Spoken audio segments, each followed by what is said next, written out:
Amen. All right, everyone, welcome back to Nets in the Water. I'm your host, John Barreto.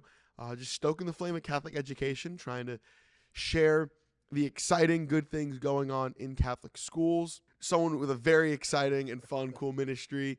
We got John Levi on today. Thank you so much for coming on. Yeah, absolutely. And John, thank you for being patient.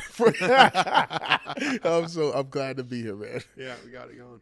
Yeah, no, I'm excited. We got a little John on John action today. Yeah. Feeling good. So you are you're the principal at St. Peter Claver Catholic School here in Tampa. You also do some music, which I'm sure we'll have some time to talk about. But other than those two facts, I don't really know a whole lot about you or your faith life or anything. So I guess open it up to us there. Like, how'd you get into your faith? Were you raised Catholic? How'd you end up in Catholic education? Sure. Yeah. So my grandmother, even my great grandmother, they were Catholic, and this is I always tell everyone it's rare. African American Catholic. It's like 3% of the entire country. I didn't know any of that stuff growing up, right? I just knew that I was at a nice Catholic school called St. Joseph's right down the street. I passed by it on the way here. And we had Salesian sisters there, and the Salesians of Don Bosco. And we, the one thing I knew is that those women and those people, they loved us, and we were getting a high quality education. But they always shared like Christ's love and His joy with us constantly. So that's something that could never not be a part of me after it was shared with me at such a young age. So, but yeah, my great-grandparents were Catholic through the nuns in the Louisiana area. Okay. Yeah, Sisters of the Holy Family, and so they're in the Panhandle in Florida, and then some of them are throughout the state. But my mom and them, they were raised by Catholic nuns, so my aunts, uncles. Oh, there it is. So I kind of didn't have a choice. So you were always pretty close to your faith then, just from your upbringing, or was there like a moment that it kind of went from how you were raised to like a personal conviction? Sure. Yeah. Oh, definitely. Almost like two separate like chapters of this big story. Sure, But yeah, because when you're given something or raised in a faith, or you have to own it, and until you do, it really kind of just plays second fiddle to like your own desires and path. Yeah, totally. Yeah, it's kind of background. So I mean, got all the sacraments growing up, everything, but and there were little special moments here and there where I can now look back and see that God was really drawing me closer. But for the most part, I'll be honest, I was embarrassed of it sometimes. Oh, yeah, dude, totally. Yeah. So. Yeah, just one of those things. And then, but as I would say early 20s, about early 20s is when it became extremely personal, and like the bigger picture became much more clear. So, and understanding, what those sacraments meant, and what the purpose of life is, right? To know, love, and serve God, but then knowing I had the support of a big community of faith, right? Community of saints here on earth and in eternity, just kind of rooting me on. So. Was there a moment in your 20s that caused that, or was it just a gradual? Sure. I would say maybe two main moments. Yeah. The first, I definitely, just had some run-ins with the law as a young man, like and by the grace of God, all that stuff was cleared up. And, but and that's the beauty of it. Right.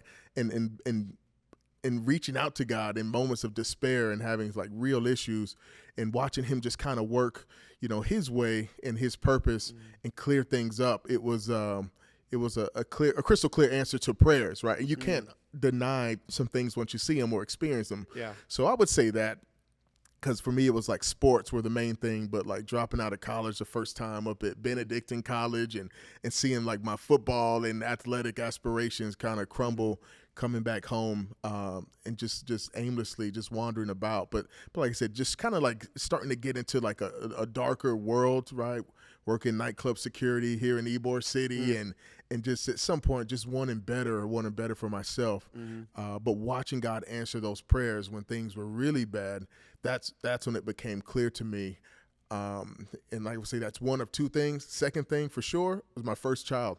My first child right away, I'm maybe 22 years old then, and I realized, like, hold on, like all of this other stuff is finished. Like I need to make sure I'm the best person and dad that I can be for my first child that's on the way. Wow. So throughout all that, sounds like it was just this personal encounter that led to a deepening of faith. But then how did you get from that to now Catholic education? Because even that's a big gap. Yeah, no, that's a good point. It's funny because working at the school, I always ask kids to say, hey, do we have any teachers, any future teachers? Or and you'll see just the whole wave of the rooms like, no. No way.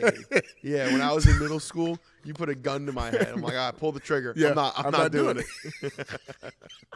I shouldn't laugh this hard at this, but it's crazy to see the yeah. responses. And then you realize, like, wait, I was them, right? Yeah, you know, totally. I don't think I really saw things like mapping out this way. But yeah, Catholic education, I would say my wife, Chantel, she has a lot to do with it.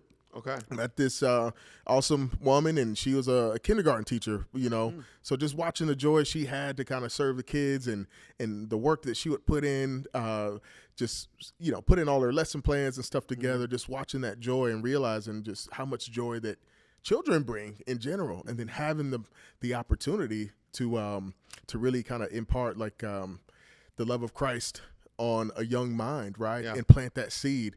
For me, I realized that, you know what, that's an opportunity of a lifetime. And I will also shout out Father Steve Ryan with the Salesians of Don Bosco. He basically pulled me out of the corporate world where I was at. And he said, I know you. I've been around you since you were a young man, and I know that this is probably right up your alley.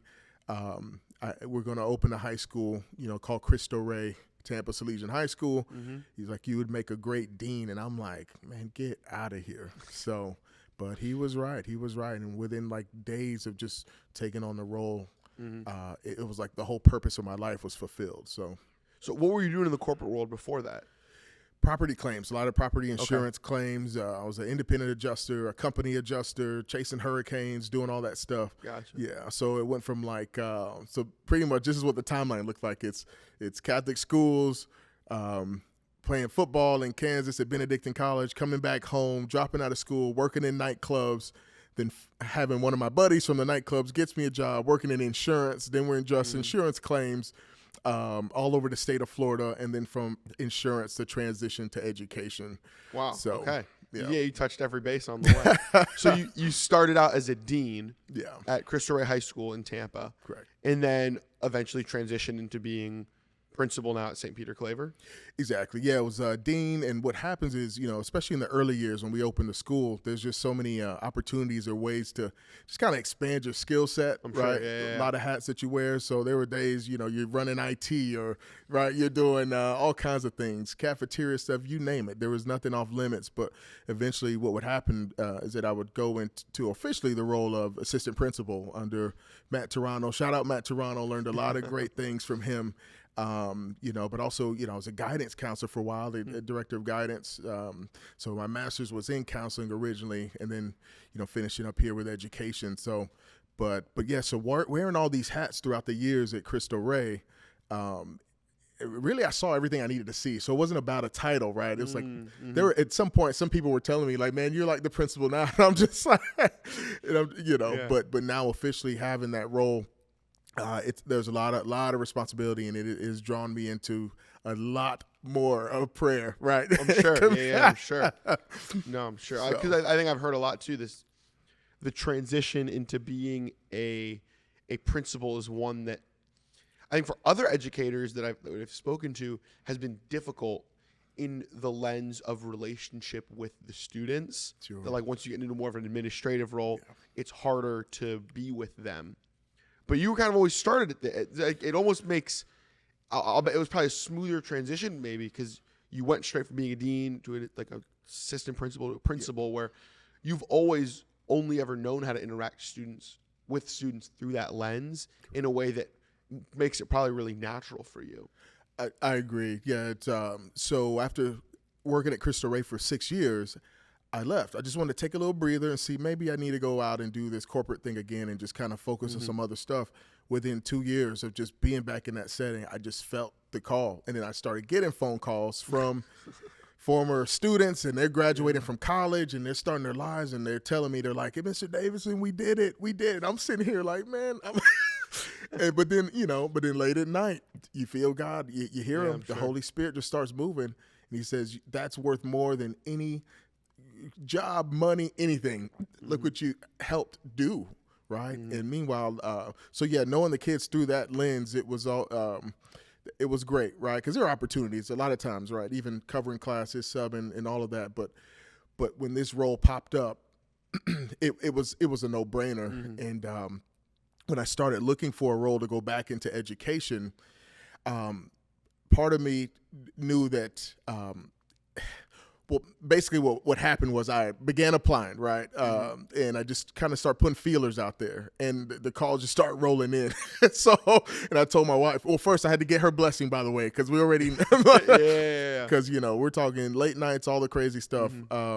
But got her blessing, and I just started putting feelers out there, and then just watching the feedback from different schools, different dioceses, or seeing how far that I was going in the interview processes. That's when I realized, like, okay, God, I see what's going on. Okay, it's definitely time to get back in the game. But then in the back of my mind, I said, I want to help the students and the families who need it the most. Because at some point I saw, okay, I can pretty much go to any of these schools and doing these different interviews. But I said, and then that's when I realized, okay, I'll either go back to a Cristo Rey school that's designed to serve, just basically underserved populations or families who really need that opportunity for their children, or something like that, like a Cristo Rey school. And I think within 2 weeks, the role for St. Peter Claver popped up, and it was clear what I needed to do. At Cristo Rey, some of the kids from St. Peter Claver would feed into Cristo Rey. Yeah. So I already knew about the school. I grew up in the city. I've always heard about it. I've had friends who have gone to school there. In the 90s, we went to church there for maybe 3 years. So I was an altar server in the church. Okay. But that's pretty much, but the transition was very natural because at this point, I pretty much knew what the setting was like. But keep this in mind, that was high school at Cristo Rey. Working with the kindergartners through 8th grade, it's throwing a little curveball. Different. Yeah.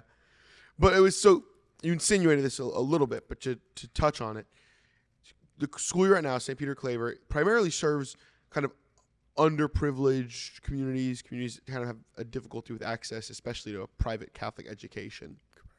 It's in Ybor, like downtown area? So right there, down in Ybor. So, and I'm sure that brings up its own kind of challenges or perspectives, but specifically within that, what I want to touch on today is you were talking about the demographics in the school. That it's not really a primarily Catholic demographic. Correct. Yeah, I would say 95 to 98% of our students are not Catholic. I would say maybe 60% are not Christian. So, this is, for a lot of them, it's their first exposure to just spirituality in general. So, and that's something that I have to constantly remind myself, or I get reminded of. Yeah. Right? Because they have a lot of questions. It's beautiful, too. I mean, I love it because that those questions are coming from somewhere else, and there's something prompting them to learn more about Christ. But correct, predominantly African-American community, of those who are Christian, they are not Catholic, so about 98% non-Catholic. Wow. And so these people, are they just looking for like kind of a better education situation, and it happens to be a Catholic school?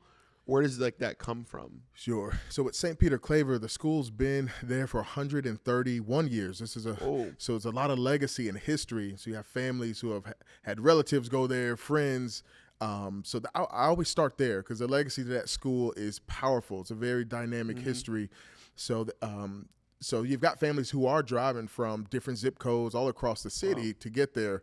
Yeah. So, but the school still is the oldest predominantly African Americans continuously operating primary school in the state of Florida. So essentially you won't find another predominantly African American Catholic school in the state of Florida. So it's beautiful day in and day out just to witness what's going on. And the parents, they want that education for their children. Even though they're not Catholic, they understand that something very special is happening day in and day out at St. Peter Claver. We call it's the sanctuary.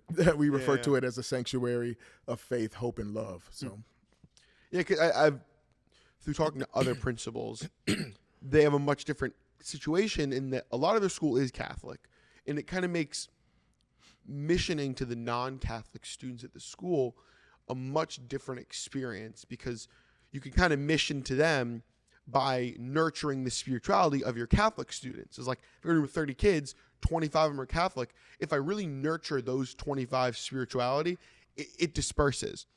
But you don't really have that situation where it sounds like you need to have a much more overt posture when reaching these other students. Correct. Yeah, that's an excellent point, and I think that's what I'm loving about this challenge so much, because it's not what even I probably expected, right? Sure. It's not this slam dunk, oh, they're going to get it right away. Or now, St. Peter Claver, just been reading up on him so much more now, obviously being at the school and just seeing what he did, right? And we're talking about a saint who went where no one else wanted to go, right? Yeah. Like ministering to the slaves, like folks who were in the slave trade, people dying, sick, you name it. But he took the call. He went and he did it. Over 300,000 baptized, 500,000, whatever the number is. But St. Peter Claver, a dynamic saint. So I constantly try to keep him in mind because what you come to realize is that, sometimes you may be the only, like, even glimpse of Christ that they may receive, not having a population that even has a segment of it that is Catholic, and especially being younger children too. So even if they are the handful that are, they're not mature in their faith, right? Yeah, they're not spiritual leaders per se. They're still correct. They happen to have their sacraments, but they still need to be missioned to just as much. Correct. And they're of course, being K through 8, a lot of them none confirmed. Like, but what I read with St. Peter Claver is he said, and I might make sure I get this right. He said, before you can minister to someone with your lips or with words, you have to do it with your hands. Like, you have to just do the actions. You have to love. You have to forgive. You have to teach. You have to comfort. You have to do all of that stuff. And I think here in my first year at the school, it's been awesome because I realized that I don't need to pop up and start rapping or pop up and start just hitting everyone with Bible verses. No, a lot of folks just want to know what makes me tick. But that's what people do in general, right? We all want to know what makes the other person go, what makes them get out of bed and smile and just so. But I think when you stay connected to Christ, eventually they figure it out because the gospel, it just comes out in everything that you do. But St. Peter Claver says, before you do it with words, do it with actions first. Yeah. So in that context, what does that look like for you as a principal as well? Because you I'd imagine don't have as much hands-on time with the students. So how would you do that in your school? Correct. They're oddly enough, just due to the size of the school, that do have a bit more access, I would say, probably than most principals. How big is the school? There's only 98 students, kindergarten through 8th grade. So, and it's just myself. We have a very limited administrative staff. So a lot of times I find myself right in the mix. But with that being said, still probably not as much as when I was a dean or when I was, doing the counseling or things like that at Cristo Rey. So now this is where it gets tricky because it comes through empowering the faculty and staff. It comes through kind of like we were saying that, if you've got 25 kids who are Catholic, you can really kind of set them off to set the school on fire, right? But here you really have to start with the adults. So I knew in the very beginning of this school year, I needed to understand who exactly I'm working with, how I can best support them, and also remind them of their journey with Christ and this role to minister through teaching. So that has been the biggest approach. So as a principal, making sure to empower your faculty. Correct. And how have you done that? Oh, it's been good. So the format of our day, it brings us all together. It brings our 3rd through 8th graders together. And now we're starting to do it through like Google Meets, where the entire school, kind of like a daily channel. We have what's called the morning message. So the principals before me had a morning message, about 15 minutes. You get to address the whole school. So you can imagine, right? So, and I knew, just through prayer and the Holy Spirit, like that's all I need. That's plenty. If daily, even if only a couple of times a week, whatever it is, because now we can hit on all the themes of spirituality throughout the year. We can talk about saints. We can do so many things. I think one of the first things we did in September, I contacted Father John Serio. Shout out to Father John at Mary Help of Christians. And he got me a relic of St. Peter Claver. And I was like, let's do it. So we brought that through, and that was in one of our morning messages. And so naturally, these questions are coming about. What is a relic? Is that really a piece of him? Or, not only. So now my teachers are also going into the classrooms and they're continuing the discussion from the morning message. And they're saying, okay, but what's a first class relic? What's a third class rally?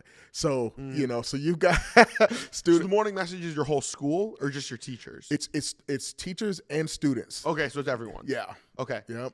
Is there anything that you're doing for just the teachers to empower them, or is it mostly just through the whole school? It's been slower moving this year with the teachers. Sure. Yeah. Just finding those opportunities because we are such a short, limited staff. But we have retreat days that start off the year. I'm looking to really pack those with other opportunities, or pack our calendar with other opportunities for us to meet and really kind of go into our spirituality and what that looks like in our school.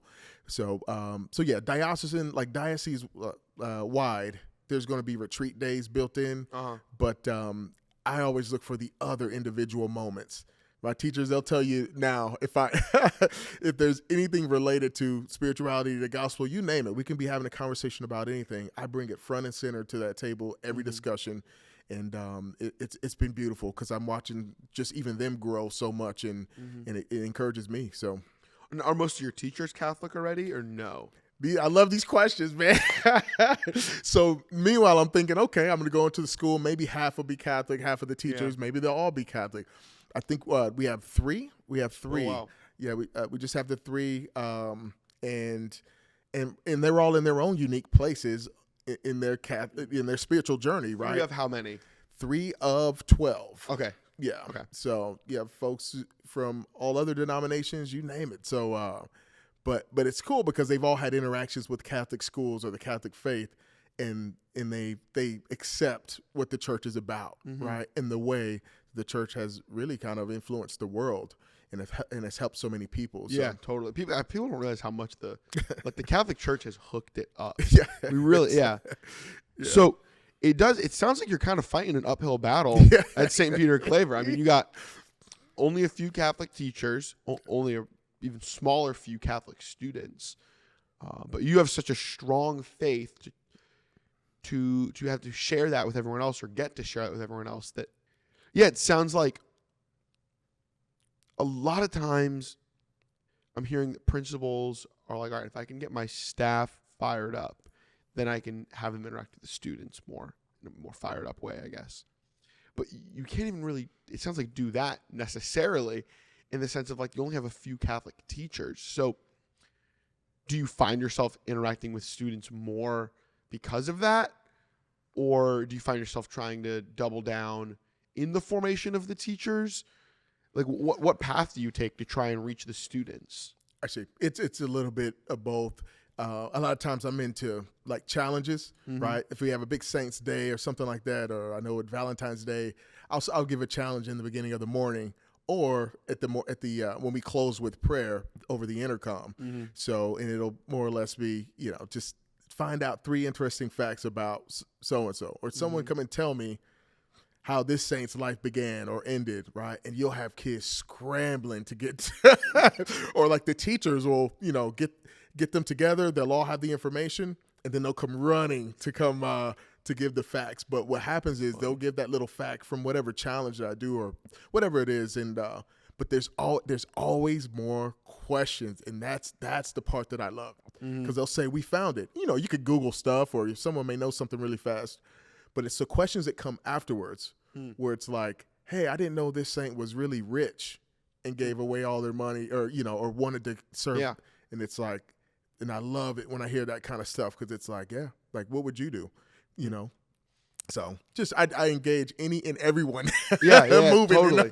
Yeah, and it seems like a small enough school community that you're privileged to be able to do that. Yeah. It sounds like that's one avenue where it's like the more questions you have, the more it means that students are curious and just want to learn more about the faith. Because what you're doing, I think, at a young age too, is you're helping infuse Catholic identity into these non-Catholic students, that, like, at a young age they identify with the Catholic faith, even if it's only on the level of, like, oh, I go to their school, I go to the Catholic school.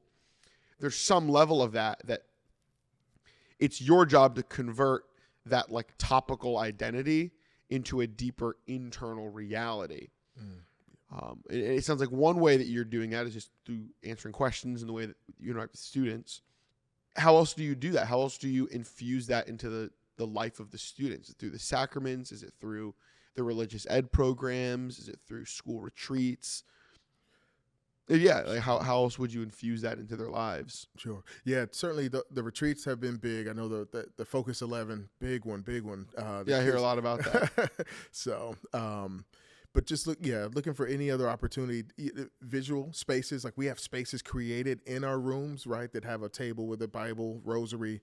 So it's always things are accessible, just having visible like focal points for students. And I look to get even more. Right? Yeah, totally. Yeah, because the more you can infuse it in there, the less ignorable it is. Yeah. It's less like it's out of sight, out of mind. Yep. Yeah. Out of sight, out of mind. So, and I know Catholics, we get the bad rap for all that stuff, for the statues, all of it.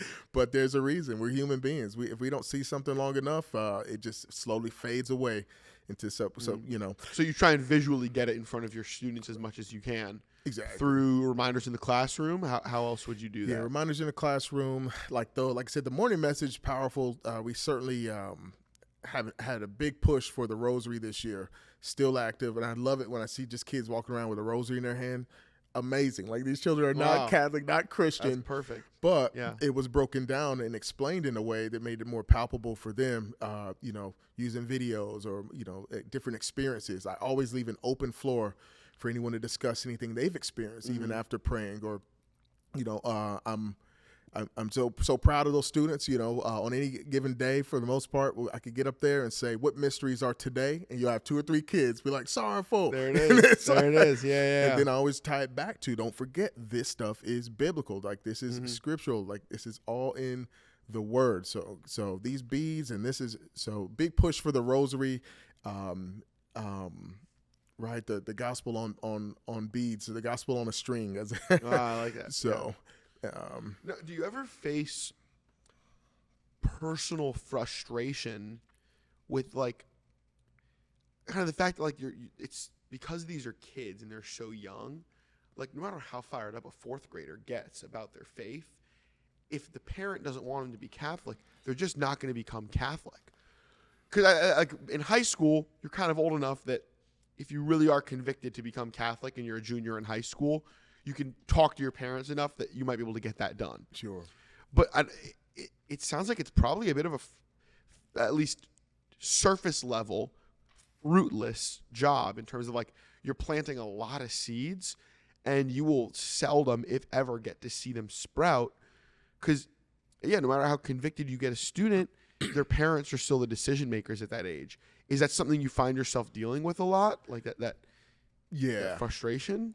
It comes up. Yeah, it comes up. But that's that whole internal like struggle, right? Or sometimes it's like, okay, who's really telling me that I should be frustrated? But I feel it. Don't get me wrong, I feel it. I think within months of being there, I realized that no matter what happened between those bells and that time that I have the students there, if they get home and someone's telling them a contradicting message, or I've had kids come in and challenge and said, my mom said, and it's like, my mom said you're idolater. My grandma, it's like, oh my gosh.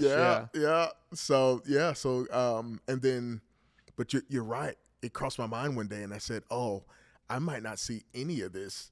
Really. It's like you're working so hard for it. Yeah. You're giving your life to it, but you won't get to see a lot of the fruit, I'd imagine. Yeah. You know what? Gosh, this is deep. Okay. So, because at the high school it's a little bit different. Those kids are maturing a bit more. They're having, deeper thought processes and patterns, and their own spirituality was really starting to form. Mm-hmm. So within like a year or two of them being out of high school, they would call back or come up to the school and be like, I get it. I go to, exactly. You're kind of close enough to it that they'll remember your name and they'll remember your face. Yeah. And if or when it clicks, you kind of get a taste of that. Yeah. So high school, I got reinforced like a lot with those kids. And, it's like, you're right, uphill battle, because at Cristo Rey, the church was within steps outside of my office. And every Wednesday, the Blessed Sacrament was exposed. There was adoration. So before I went home, on most Wednesdays, right, I just before I could even get to the parking lot, 10 steps. And you just kind of feel it, like, come in here for a second. Like, you go in there, and it's like, oh, I need to be in here. God help me with this student, this coworker, this. And it's like, man. Yeah. So I had that at Cristo Rey, right? But now I'm at a school where the church isn't even on the property. It's actually 3 blocks down the street. We walk every week. Wow. Yeah, we walk every week. So So I had all these other insulating things, and at my last position and last job that I don't have now. But I know that when things are set up this way, God's closer than ever. Like our faith tells us, like He's there. He's in the middle of all of it. So yeah, the frustrations come up all the time. Sometimes I'm just like, I just want to build a chapel in this place. I need it for everybody. Yeah. We all need it. But then there's other days where it's like, who am I going to convince to get a chapel built? I need $5 million to drop in this place. So yeah, the frustrations pop up without a question. But I think every so often what'll happen is you will have a child who just says something so off the wall that the Holy Spirit put it on their heart and on their mind. So there's a little bit of, I'll imagine too, like just thinking about this on a very spiritual level. I would imagine that this is a mission that for all Catholic educators in elementary school is one that the Lord gives to people who are willing to work very hard and not see that fruit. Like that's the sort of stuff that you need to be really ready to go into the trenches for. Yeah. Like it's not for the faint of heart. Yeah. And because there's this reality too of like, I remember being told this when I was in high school, even doing like retreats, where it's like we have no right to see the fruit of our labor. Whew. We don't. We have no right to expect it or to tell God that we deserve it because it's not our fruit. But He lets us have it sometimes. Like sometimes He gives it to us as a little taste, as a grace. Sure. And it's almost like there's this one mission where He's like, hey, you're probably never going to see this fruit. So I'm going to save this for the really ready spiritual warriors. I'm going to save this one. I'm going to save this one for the really ready to get after it people because you're in the trenches, giving up your whole life for something that you will not get to see the fruit for. That points to the deep reality that we're never deserving of it, but it's still difficult. Sure. This is good stuff. This is good stuff. Deep down, you do feel like, okay, so maybe that kind of strengthens me on my walk and my mission, or it raises the stakes for me to get to heaven because He's got to at least show me if I make it there. Once you get there, you'll see the whole thing. Yeah. Once you get there, it's going to be like at the end of the movie when you see the montage of it's like, okay, now I get it. So like long ago when I would keep these journals and stuff, man, it was like early 20s and I could kind of like, okay, I'm like, oh, I get it. Communion of Saints, all this. Yeah. And it started to click and I said, you know what? Yeah, if I don't see it all here, man, it's gonna be crazy when I do see it. Really nice when I do. Yeah, amen. So, but great point. And a lot of folks get weary. Gosh, there's been days with myself, right, when you just don't see it. But then again, it's like you also have to remind yourself: are you actually looking for it? Are you? Are you in it? Are you in it for the earthly reward of the good feelings? Yeah. Of converting someone or of the grace. Yeah. Man, that's such a tightrope to walk. It's wild. Yeah, it's wild. It's like I want this person to come into the church, but it's like, do I want that for God's sake, for their sake, or for my sake? Of like, there's an element of pride in evangelization that's like, oh, I did that work. Like I did that for that person.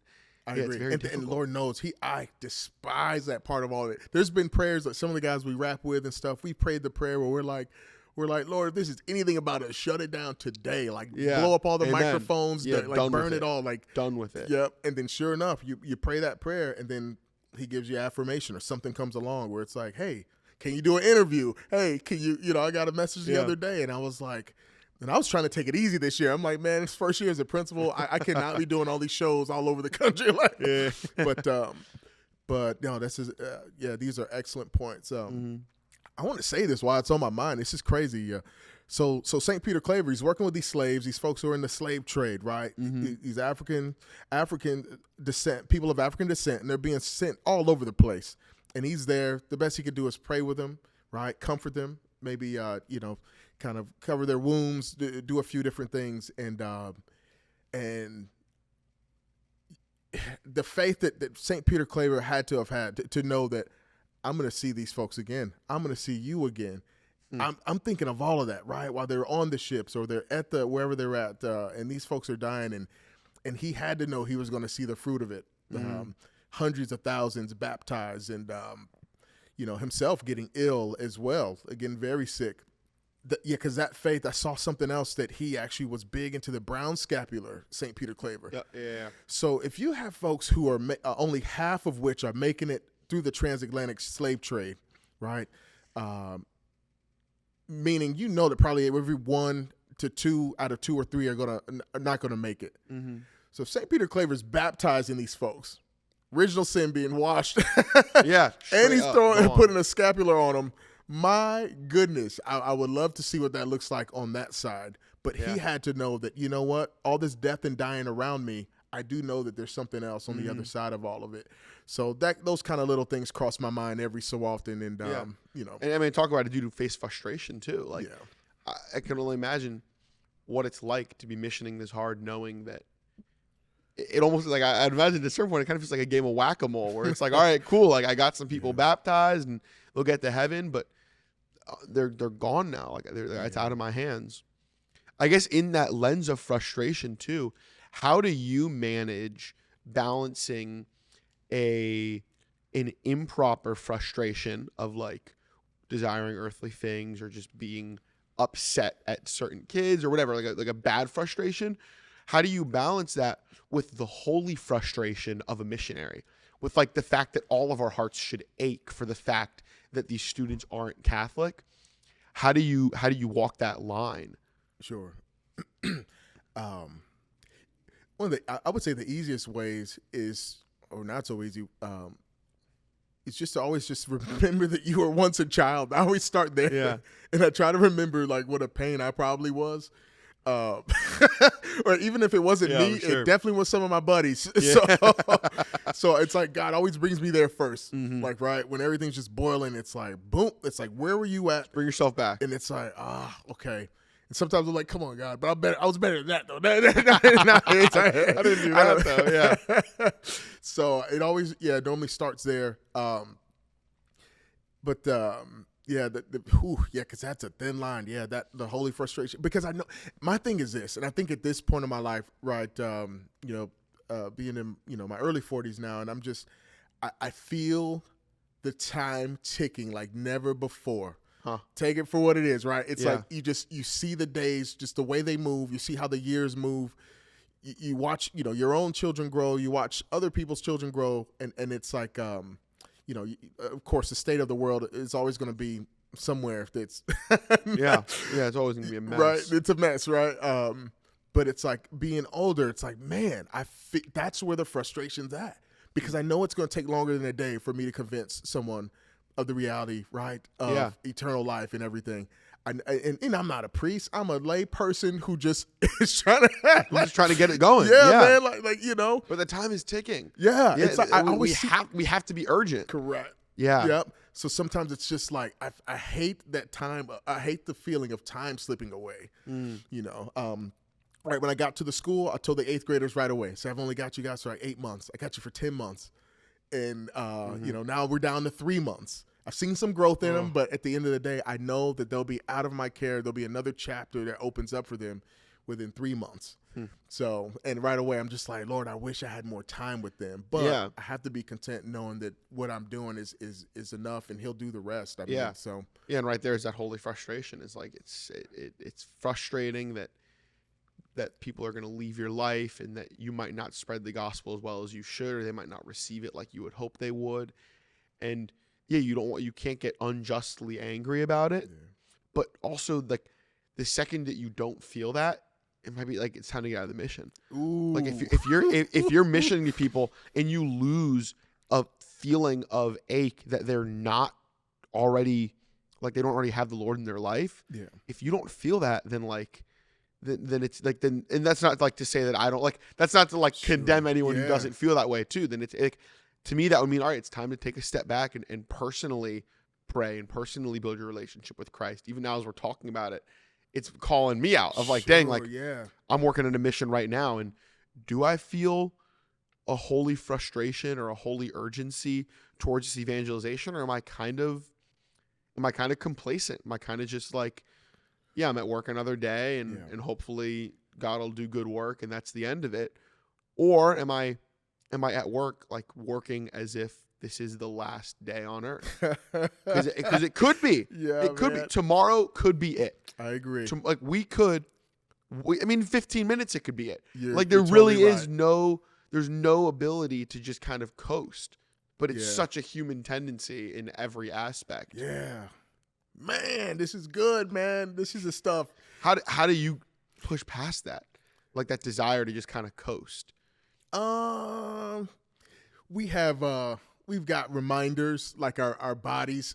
You feel a little ache or something, and it's like, oh no, I'm falling apart. Like, Yeah. oh, why does my back hurt today? It's like, oh, that's right, because we're all gonna die one day. It's like, which means, and then, and I get bad. I'm guilty of this because I do, like I look at the timeline of stuff, and God, rest the soul of my father, right? So I grew up with just my mom and my sister, but as I got older, me and my father developed a deeper relationship, and but just even knowing or like my uncles or aunts or our relatives who pass away, and mentally you start doing the calculations, and you're like, wait, I'm only X amount of years from that. Yeah. But it's, what's a memento mori, and it's like, hold on, like, it's like, all right, yeah, the reminders are all built in, because you can start coasting. Oh yeah, I can't wait to retirement. Oh, I've been here 10 years, been here 3 years. Oh, 401k investments, all this other crazy stuff. And at some point, what's the point? Yeah. The point is every second counts, Yeah. man, and we got to do any and everything we can using technology, whatever we can, to get as many souls to heaven as possible. So starting with our own. And speaking of anything and everything we can, we haven't even touched on this yet, but you have this whole other ministry of rap music, of Christian rap music. What's that? What's going on there? We haven't even touched on this yet. We're 40 minutes into this conversation. We haven't even talked about this whole other aspect of John Levi. This is crazy. Yeah, no, it's like an out of body experience sometimes, man. I'll be honest with you, and I don't know why. I just feel a lot of gratitude right now. I'm gonna shout out some people really fast. Shout out to Father Palka at Epiphany Catholic Church. Shout out to I already said Father Steve Ryan. There's so many, but I'm only here because of what these folks poured into me. Sister Nancy, she was my second grade teacher, St. Joseph's. Like Father Carl, I'm telling you, all those folks, they poured into me. Father Nyambo, God rest his soul. There's so many, and yes, there's this whole other aspect with this music. And like, when did it start? When did this music thing start? I'm gonna really try to figure this out. Okay. Okay, this is where it started, because I remember I finally made a song about it, explaining it. I heard Lecrae do it one time. He was explaining the timeline of how the music blew up, and every so often rappers they'll do a song that describes the timeline. Yep. For me, and I got it on a song called Summer Lasts Forever on my second album. And but that song explains how this all started with me trying to make some extra money because our family was growing. I got like 4 kids at this point, 4 or 5 children, and I'm like, I need a side gig or something. We had DJ Heroes, so there's a video game called DJ Hero. Okay. So I'm playing DJ Hero, whole family, we're having fun with it. And I would start playing online. And I'm grooving, I'm having a great time, and I'm beating people online. I'm like, oh, this is great. And I remember looking at YouTube about the video game, and DJ Jazzy Jeff said, hey, if you get pretty good at this, you might want to go get yourself a secondhand pair of turntables. You might have a little career or something. And I'm thinking like, oh, I'm like, I DJ'd a party or two a long time ago. So I go to the pawn shop, start getting all the equipment. I'm getting ready to do my first show, and I'm in my daughter's closet. She had a decent little space in there, and I've got the music all queued up. I start playing the first or second song, and it's the filthiest, horrible, most wretched lyrics. And I'm like, I'm a dad now. I'm not doing this. I'm like, I felt like I would be selling my soul for whatever they would be paying me. Yeah. And but so I'm like a little frustrated. I'm just like, this is a mess, man. Like, it was just song after song. There was no song that didn't suggest something. Right, that was that you were about. Yeah. So, but then through prayer and just reflecting on it, within probably that day or so, I realized that I probably needed to make the music. I needed to make the type of music that was worthy of being heard, and also that just celebrated what God did for me, turning everything around. So the music started as a pure thank you to God. That's all it was. I had a song called "Shepherd Me, Oh God." I'll never forget that. I wrote those lyrics in a poem. But then what I did was eventually I put one of the songs on the internet, Mm-hmm. and then the internet finds you. Like the internet finds people, and Yeah. it's like, this is what I want, right? Yeah. The algorithm, I don't even know if they had it back then, but probably in 2010, something like that, 2012. And I got contacted by the first youth group out in California. Shout out to Modesto and Stockton. And next thing you know, I look up and I'm with a group of guys, Found Nation. Shout out to my Found Nation brothers. And I'm on a stage. I'm like 28 years old with a microphone, and there's like a sea of kids, and we're rapping about Jesus. And I'm like, this is crazy. And the next day, I'm in a cubicle doing my insurance work. So yeah, folks start asking for more and more. When's an album coming? When's this? When's that? So you start putting it together. It was natural growth. Correct. Yeah. My first kind of little mixtape, it was Sheep Food. Anyone who's been with me for a long time, they know Sheep Food was one of the first mixtapes, because I felt that through God in prayer, and he was saying, feed my sheep. He was saying, feed my sheep. And I'm like, okay, cool. I can cook up this stuff, put it out there. Sheep Food kind of went cool, and the rest is history, man. I just started networking with guys, getting called to different youth groups, and just like that. Yeah. And I guess all this stuff has led you now to where you're doing this mission at St. Peter Claver. That I guess it's nice too that you have this other side ministry where you do get to see fruit and you do get to see excitement for the Lord and conversion, as kind of like a wink and a nod from the Lord of like, you're working every day tirelessly at this other mission that you so seldom get to see the fruit of. Yeah. Like, here's this other ministry I'm going to bless that allows you to enter into that grace and those gifts. That's an excellent point.